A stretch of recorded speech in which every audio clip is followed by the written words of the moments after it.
So hi there, I'm Dave Litton and welcome to my very short earned value excerpt from my PMP primer. I want you to imagine that you've got someone to cut your backyard grass and you've got a budget of $10, which is handy because they say they can do it.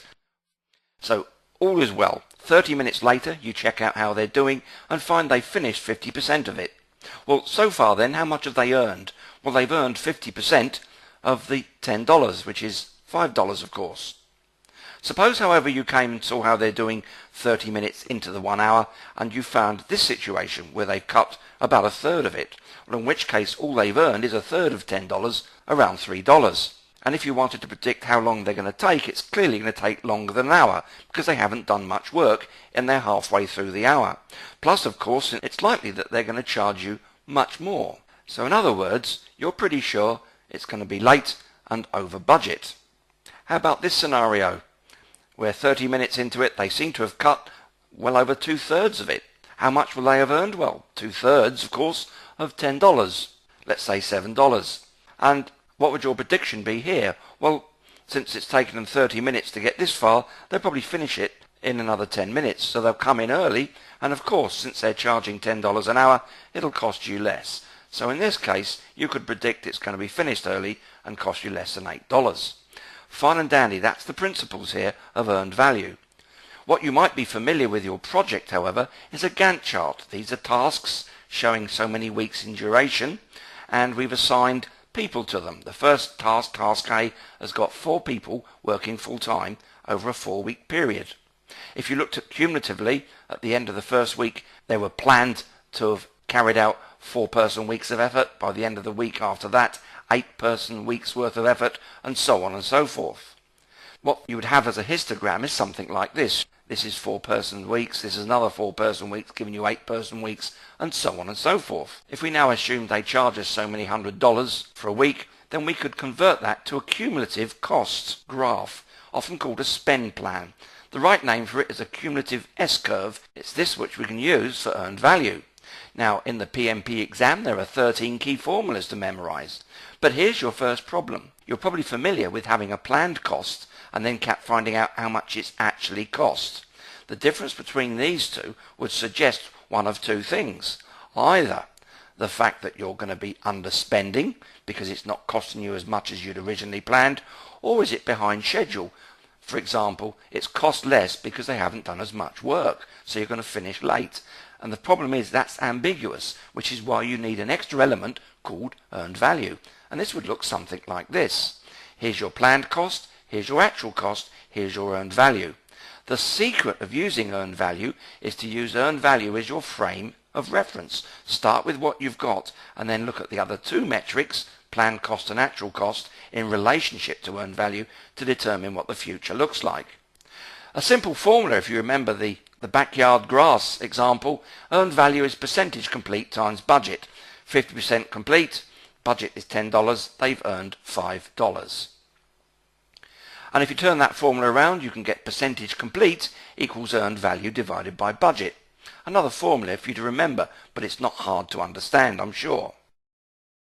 Now let's take this a bit further. Always start with what you've got. Let's expand this and look in a bit more detail. Here's our frame of reference again, starting with earned value.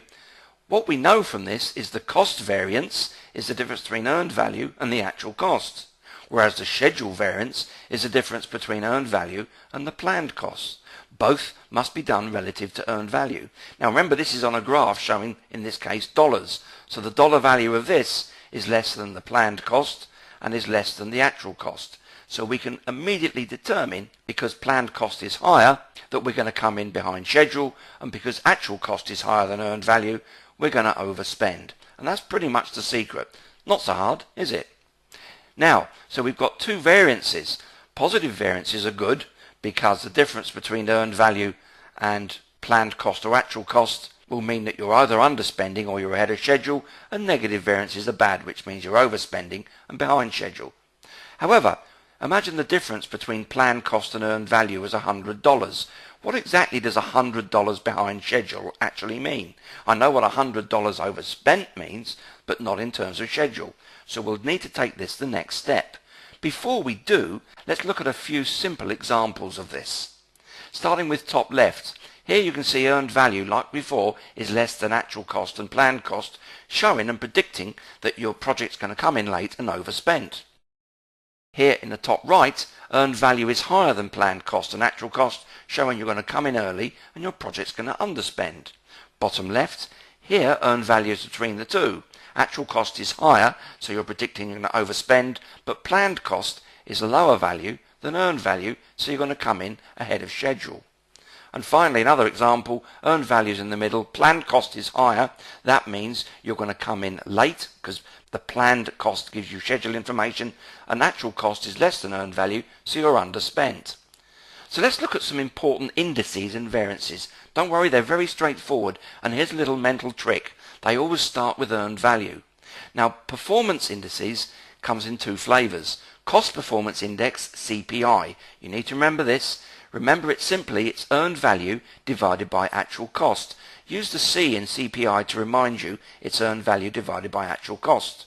Whereas Schedule Performance Index, SPI, that's earned value divided by the planned value. Now the variances are the difference numerically between these cost values. Now this will help you. Always start with earned value in both cases and you subtract, in the case of cost variance, actual cost. Can you see how this works together? Cost always talks about actual cost. CV is earned value minus actual cost. SV, schedule, is earned value minus planned value. So far so good, but we're still dealing with monetary values. How can we predict the future? Well, we use indices. So Cost Performance Index is earned value divided by actual cost, as we've just learnt in the previous slide. Schedule Performance Index is earned value divided by planned value. It so happens that CPI calculates efficiency, which is doing something with the least possible expenditure, whereas Schedule Performance calculates how effective you've been, which is doing it well no matter what it takes. Ratios greater than 1 are good, as we shall see. So the final cost, and here's how you predict, is your budgeted cost divided by your Cost Performance Index. If you need now to predict your end date of your project, the final project duration will be the planned project duration divided by SPI. Let's now show you a real worked example, and this is typical of a PMP exam question. A project has a budget of $1.5 million, this is called budget at completion, and has a planned duration of 20 months. After 8 months, the reported earned value figures are these. 8 months in, you'd planned to have spent $720,000, your actual costs are $600,000, and your earned value is $680,000. Calculate the indices and variances, including the final planned duration, the final cost, and the percentage complete. We simply plug the numbers in. It's really that straightforward. Using these numbers up here, Cost Performance Index, earned value divided by actual costs, gives you a ratio of 1.13. Because this is greater than 1, this should immediately tell you that you're going to underspend. The cost variance, the difference between the two, gives you a positive number, plus 80. Again, this suggests that you're going to underspend.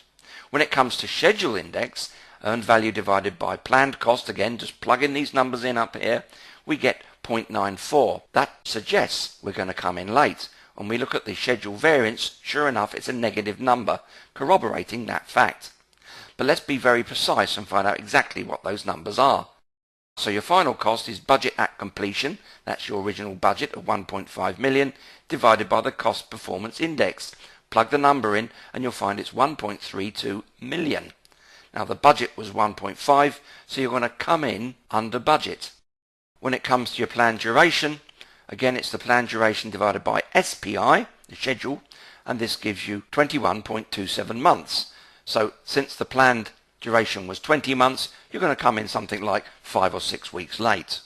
The percentage complete is simply earned value divided by your original budget times 100 because it's expressed as a percentage, and this shows you that you're 45.3% complete.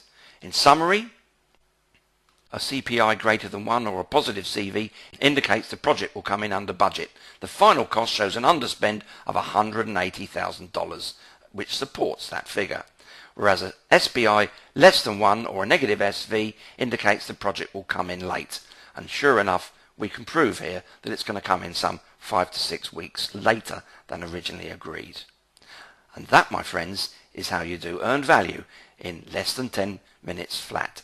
Thanks so much for listening. If you want to find out how to pass the PMP exam on your first attempt, check out the amazing price on www.pm-primer.com. So thank you for the pleasure of your company.